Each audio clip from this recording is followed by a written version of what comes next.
اعوذ باللہ من الشیطان الرجیم، بسم اللہ الرحمن الرحیم۔ شروع اللہ کے نام سے جو بڑا مہربان اور نہایت رحم کرنے والا ہے۔ تمام تعریفیں اسی کے لیے ہیں جو تمام جہانوں کا پیدا کرنے والا اور مالک ہے، اور لاکھوں کروڑوں درود و سلام حضرت محمد صلی اللہ علیہ وآلہ وسلم پر۔ آج ہمارا موضوع ہے نظر بد، علامات، اس کی پہچان، اس کا دم، اس کے ذریعے نظر بد ختم ہو جائے گی۔ جو نبی پاک صلی اللہ علیہ وآلہ وسلم پر جبرائیل علیہ السلام نے کیا تھا، وہ والا دم بتاؤں گی۔ نظر بد برحق ہے، یہ ہمارا مسلمانوں کا ایمان۔ حضرت یعقوب علیہ السلام کے 12 بیٹے، ان کو بھی یہ خوف ہوا کہ جب میرے بیٹے ایک ہی دروازے سے 12 گزریں گے تو وہ نظر بد کا شکار نہ ہو جائیں، اس لیے انہوں نے اپنے بیٹوں کو یہ تنبیہ کی تھی کہ ہر بیٹا میرا جو ہے وہ الگ الگ دروازے سے داخل ہوگا، کیونکہ ان کے جو تمام بیٹے تھے وہ بہت ہی خوبصورت، خوش نظر اور خوش حلیہ اور پروقار، ان کی شخصیت ایسی تھی کہ بہت ہی اٹریکٹو تھے ان کے بیٹے، تو ان کو ڈر تھا کہ کہیں نظر بد کا شکار نہ ہو جائے۔ نظر بد جو ہے وہ اونٹ کو ہنڈیا تک پہنچا دیتی ہے اور ماہر گھوڑ سوار کو گھوڑے سے گرا دیتی ہے۔ بس اللہ اور اس کے رسول محمد صلی اللہ علیہ وآلہ وسلم نے فرمایا نظر بد لگنا برحق ہے، اور اگر تقدیر پر کوئی چیز حاوی ہو سکتی تو یقیناً نظر بد حاوی ہو جاتی، اور اگر تم لوگوں کو خود کو غسل دینے کا کہا جائے تو غسل دو۔ صحیح مسلم کی حدیث ہے۔ حضرت ام سلمہ رضی اللہ عنہا سے روایت ہے کہ ایک دفعہ نبی پاک صلی اللہ علیہ وآلہ وسلم ان کے گھر تشریف لائے، اور ان کے پاس ایک بچی بھی تھی جس کے چہرے پر پیلاہٹ اور کمزوری تھی، تو نبی پاک صلی اللہ علیہ وآلہ وسلم نے ارشاد فرمایا اس پر دم کرو کیونکہ اس پہ نظر بد کا اثر ہے۔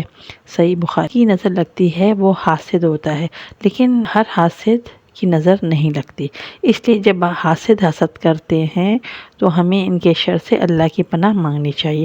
بڑوں کی نسبت بچوں کو نظر بد کا اثر جلدی ہو جاتا ہے۔ ایک دفعہ نبی پاک صلی اللہ علیہ وآلہ وسلم نے جعفر طیار کے بچوں کو دیکھا تو ان کے بچے والدہ حضرت اسماء بنت امیہ سے دریافت فرمایا کہ کیا معاملہ ہے، میں اپنے بھائی کی اولاد کے جسم دبلے پتلے دیکھ رہا ہوں۔ انہوں نے فرمایا کیا مشکل ہے، بیماری یا تکلیف وغیرہ درپیش ہے؟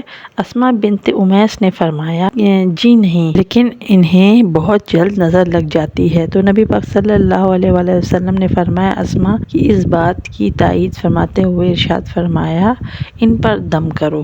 حضرت اسماء بنت امیس رضی اللہ عنہا کا فرمان ہے کہ میں نے نبی پاک صلی اللہ علیہ وسلم کی خدمت میں دم کے الفاظ پیش کیے تو انہوں نے ارشاد فرمایا ان پر دم کرو۔ دم سے مراد وہ الفاظ ہیں جن کے ذریعے اللہ تعالیٰ کے حضور نظر بد، جادو، عصیب اور بیماری وغیرہ سے نجات اور شفا طلب کی جاتی ہے، اور کسی شک اور شبہ کے بغیر یہ کہنا حق ہے کہ اس کام کے لیے قرآن کی آیات مبارکہ اور نبی پاک صلی اللہ علیہ وسلم کی صحیح حدیث، ثابت شدہ احادیث مبارکہ کے الفاظ کے علاوہ کوئی اور الفاظ استعمال کرنا جائز نہیں۔ نظر بد کی پہچان۔ نظر بد، جادو اور عصیب کا اثر ہونے کی بہت سی علامات موجود ہیں، لیکن کچھ علامات ایسی ہیں کہ ان کے ظاہر ہونے کی صورت میں مزید کسی جانچ کی ضرورت نہیں، اور کچھ علامات ایسی ہیں جن کے سبب کوئی جسمانی، نفسیاتی بیماری یا غیر معمولی رویہ بھی ہو سکتا ہے۔ لہٰذا ہمیں اچھی طرح سمجھ لینا چاہیے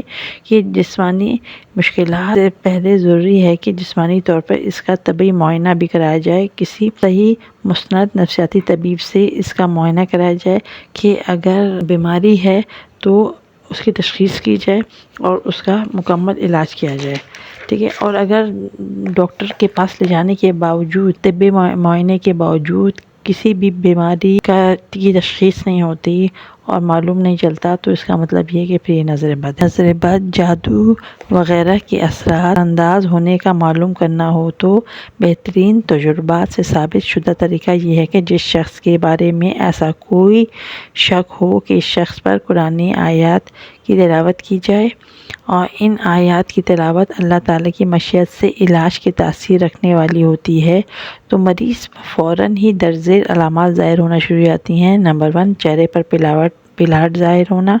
نمبر 2، سینے میں گھٹن کا احساس ہونا۔ نمبر 3، تلاوت سننے کے دوران جسم میں مختلف حصوں میں درد کا احساس ہونا۔ چوتھا، معمول سے زیادہ گرمی محسوس ہونا، پانچواں پسینہ آنا، خاص طور پر کمر پر پسینے کی کمی یا زیادتی سے نظر کی شدت کا اندازہ ہو جاتا ہے۔ پہلوؤں میں درد محسوس ہونا۔ نمبر 7 بے چینی کی کیفیت ہونا۔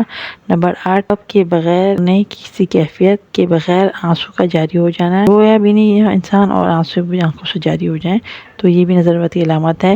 نمبر 9 کسی وقت یا بیٹھے بٹھائے لوگوں پر یہ بھی کیفیت ظاہر ہوتی ہے کہ علاج کی غرض سے نہیں بیٹھے ہوتے بلکہ وہ لوگ مالش کے ساتھ آئے ہوتے ہیں، ان میں بھی علامات ظاہر ہونے لگتی ہیں، تو اس کا یہ مطلب نہیں ہے کہ وہ لوگ بھی جو ہے نظر کا شکار ہیں۔ اس کا اثر اس پہ ظاہر ہوتا ہے جیسے شیشے کے سامنے کھڑے ہو، آپ کی چھبی جو شیشے میں نظر آتی ہے تو مریض کی چھبی جو ہے اس کے ساتھ جو ہے وہ اٹینڈنٹ جو آتے ہیں ان پہ ظاہر ہوتی ہے، ٹھیک ہے، تو اس سے پریشان نہیں ہونا چاہیے، مریض کا جو علاج کرنا چاہیے۔ اچھا، نمبر 10 پہلوؤں کا پھڑکنا اور جسم کے مختلف حصوں کا بلا ارادہ خود بخود حرکت کرنا، پھڑکنے اور حرکت کی کیفیت قوت کا اندازہ لگایا جا سکتا ہے۔ نمبر 11 دل ڈوبنے کی کیفیت ہونا۔ نمبر 12 پٹھوں کا اکڑنا اور درد ہونا، کھنچاؤ اور درد ہونا، نیم، بے ہوشی اور بے حواسی محسوس ہونا، کوئی بھی کام کی قدرت نہ ہونا۔ نمبر 14 پہلوؤں کی ٹھنڈک کا احساس ہونا، اور نمبر 15 طبعی یا مادی سبب کے بغیر جسم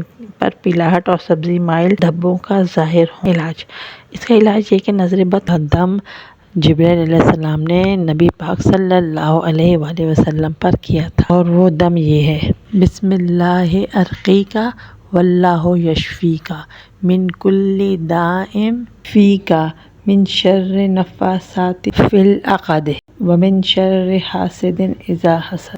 میں اللہ کے نام سے آپ پر دم کرتا ہوں اور اللہ ہی آپ کو شفا دے گا، اور ایک بیماری سے جو آپ میں ہے، اور گروہوں پر، گانٹھوں پر، جادو ٹونے پھونکنے والیوں کے شر سے، حسد کرنے والیوں کے شر سے جب وہ حسد کرتا ہے۔ سنن ابن ماجہ۔ سے مریض پر 3 دفعہ دم کریں۔ اب جو دعا میں بتانے جا رہی ہوں وہ جو اسکرین پہ چل رہی ہے دعا، اور یہ دم جو ہے وہ نبی پاک صلی اللہ علیہ وسلم ہر قسم کے مریض پر فرمایا کرتے تھے، یعنی تکلیف کو مٹا دے اے لوگوں کے رب، شفا دینا صرف تیرے ہاتھ میں ہے، بیماری تکلیف کو دور کرنے والا تیرے سوا اور کوئی بھی نہیں ہے۔ بخاری شریف۔ یہ دم کریں اور اس سے فائدہ اٹھائیں، ہمیں بھی اپنی دعاؤں میں یاد رکھیں، جو بھی مریض ہے اللہ پاک ان سب کو شفا دے۔ اللہ حافظ۔